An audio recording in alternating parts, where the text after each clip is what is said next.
टूनी tales. बहुत समय पहले की बात है। सुंदरपुर नाम के एक खुशहाल गांव में सेठ गिरधारी लाल रहता था। उसके पास धन की कोई कमी नहीं थी, लेकिन उसके मन में संतोष नहीं था।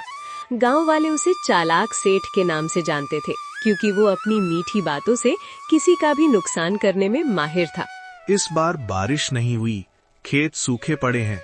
सेठ गिरधारी का कर्ज कैसे चुकाऊंगा? वो तो मेरी जमीन हड़प लेगा। आप एक बार सेठ जी से बात करके देखिए, शायद वो कुछ समय और दे दे। सुना है वो आजकल धर्म कर्म की बातें बहुत कर रहे हैं। वो सेठ धर्म कर्म नहीं, छल कपट की बातें करता है। फिर भी मेरे पास और कोई रास्ता नहीं है, मैं जाता हूँ। रामू सेठ की दुकान पर पहुंचता है। सेठ उसे देखते ही मीठी मुस्कान ओढ़ लेता है। अरे आओ रामू भाई, आओ आओ। आज कैसे गरीब खाने की याद आई? सब कुशल मंगल तो है? सेठ जी प्रणाम। कुशल कैसा? फसल बर्बाद हो गई है। मैं आपके ब्याज के पैसे अभी नहीं दे पाऊंगा। मुझे 6 महीने की और मोहलत दे दीजिए। अरे रामू, तुम तो जानते हो मैं कितना दयालु हूँ, लेकिन व्यापार तो नियमों से चलता है ना। खैर, मैं तुम्हारी मदद कर सकता हूँ, पर एक शर्त पर। क्या शर्त है मालिक? मैं कुछ भी करने को तैयार हूँ। आप बस हुक्म कीजिए। मुझे बस 6 महीने की मोहलत दे दीजिए।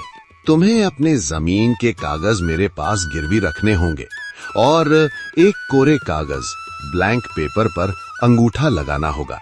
बस एक औपचारिकता है। कोरे कागज पर सेठ जी। अरे मुझ पर भरोसा नहीं है क्या? हम गांव के लोग हैं भाई। मैं बस हिसाब लिखूंगा कि मैंने तुम्हें मोहलत दी है। लगा दो अंगूठा, वरना जमीन तो आज ही नीलाम करनी पड़ेगी। रामू डर जाता है और नासमझी में कोरे कागज पर अंगूठा लगा देता है। वाह, शिकार खुद जाल में फंस गया। अब रामू का खेत मेरा होगा। बेचारा रामू। उस धूर्त सेठ ने कोरे कागज पर ये नहीं लिखा कि रामू को मोहलत दी गई है, बल्कि उसने लिखा, रामू ने अपनी सारी जमीन और अपना घर सेठ गिरधारी लाल को बेच दिया है, वो भी मात्र 100 रुपए के बदले। अब देखते हैं रामू कैसे बचता है। अब वो मेरा बंधुआ मजदूर बनकर रहेगा।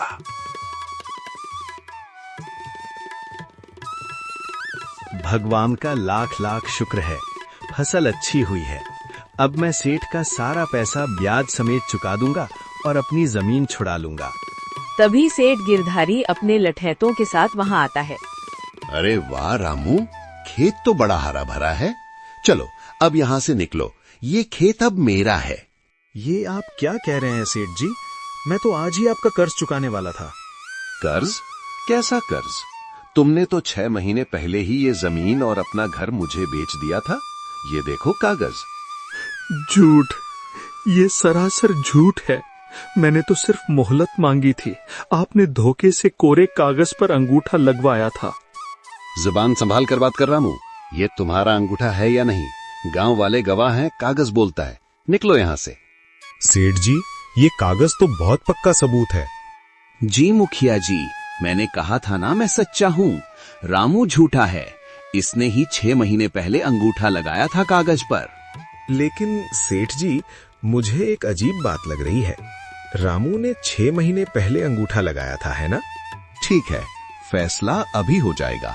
मुझे बाजार से नींबू पानी या थोड़ा सा सिरका यानी विनेगर मंगवाना पड़ेगा। सिरका? फैसले के लिए सिरके का क्या काम? बहुत बड़ा काम है। हमारे पुराने बुजुर्ग कहते थे कि अगर स्याही 6 महीने पुरानी हो तो उस पर खट्टा पानी गिरने से वो नहीं मिटती, लेकिन अगर लिखावट ताजी हो, कल या परसों की, तो खट्टा पानी गिरते ही स्याही फैल जाती है और रंग नीला पड़ जाता है। जाओ, दौड़कर घर से सिरका या नींबू का रस ले आओ। हम अभी इस कागज पर डालकर देखेंगे। अगर स्याही नहीं फैली तो जमीन सेठ की, और अगर फैल गई तो सेठ का क्या होगा वो पंचायत तय करेगी। लो सेठ जी, आ गया फैसला करने वाला पानी। अब मैं इसे इस कागज पर डालूंगा। अरे बाप रे, ये तो गजब हो जाएगा। स्याही ताजी है, जरूर फैल जाएगी। फिर तो मेरी चोरी पकड़ी जाएगी और गांव वाले मुझे जूतों से मारेंगे। रुकिए मुखिया जी, वो मुझे याद आया। शायद मुनीम जी ने कल ही इस पर दोबारा स्याही फेर दी थी। ताकि लिखावट साफ दिखे। हाँ, इसलिए स्याही ताजी है, पानी मत डालिए, कागज खराब हो जाएगा। दोबारा स्याही फेरी थी या फिर लिखा ही कल था? सच सच बताओ गिरधारी, वरना अगर मैंने पानी डाल दिया और झूठ पकड़ा गया तो तुम्हें पुलिस के हवाले कर दिया जाएगा। मुझे माफ कर दीजिए मुखिया जी, मुझसे लालच में गलती हो गई। रामू ने जमीन नहीं बेची थी, मैंने ही कल रात उस कोरे कागज पर यह सब लिखा था। मैं अपनी शिकायत वापस लेता हूँ। देखा गांव वालों, चोर की दाढ़ी में तिनका। अरे ये कटोरी में कोई सिरका नहीं, ये तो सादा पानी है।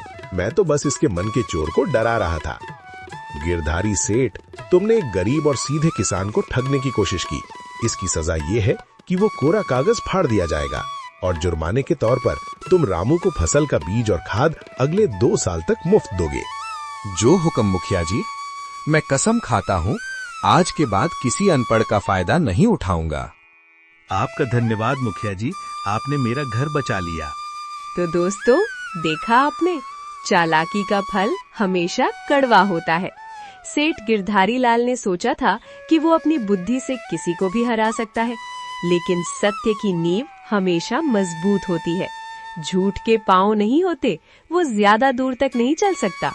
तो दोस्तों, इस कहानी से आपको ये सीख मिलती है कि दूसरों के लिए खोदे गए गड्ढे में इंसान अक्सर खुद ही गिर जाता है। ईमानदारी और सच्चाई की हमेशा जीत होती है। लालच बुरी बला है। अगर ये वीडियो आपको पसंद आई तो प्लीज इसे लाइक करें, शेयर करें और चैनल को सब्सक्राइब करना ना भूलें। टूनी टेल